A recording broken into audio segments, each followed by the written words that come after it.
আল্লাহ যদি আমাদের সরকার গঠনের সুযোগ দেন, আপনাদের যদি দয়া হয় দেশে একটা পরিবর্তন আসবে ইনশাআল্লাহ। প্রত্যেকটা কাজের ব্যাপারে আমাদের ওয়াদা ইনশাআল্লাহ কার্যকর হবে।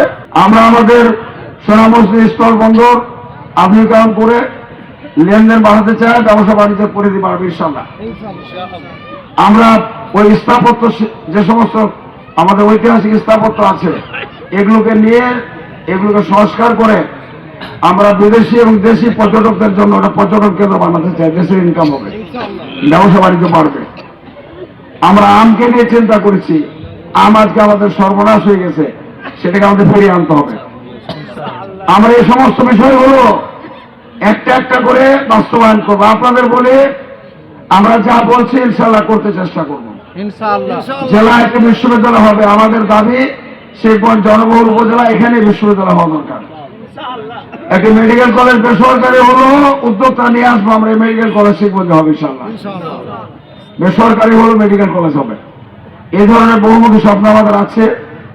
আপনি আমাদের নির্বাচিত করেন, আল্লাহ যদি আমাদের সরকার গঠনের সুযোগ দেন, আপনাদের যদি দয়া হয় দেশে একটা পরিবর্তন আসবে ইনশাআল্লাহ।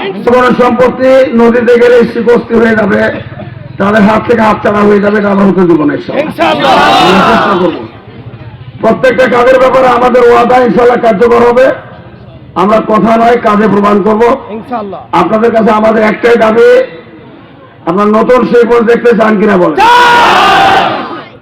আপনাদের কাছে আমরা চাই আপনার মন খুলে প্রাণ করে দাঁড়িপাল্লা প্রতীকে ভোট দেন, বিজয় করেন।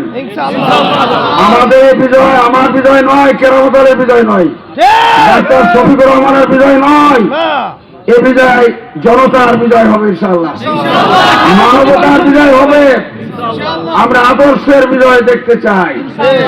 আপনাদের কাছে আমার আবেদন, আপনাদের দায়িত্ব পালনের ক্ষেত্রে কোথাও কোনো কার্পণ্য করবেন না ইনশাআল্লাহ, কোথাও ত্রুটি করবেন না। এই 2-3টা দিন মন খুলে কাজ করে মানুষের দ্বারে দ্বারে কাছে কাছে যান ইনশাআল্লাহ। যে কোনো ভাবে বুঝে আনতে হবে দাঁড়িপাল্লা প্রতীকের পক্ষে। কি বলেন, করা যাবে? আমরা সকলে রাজি আছেন?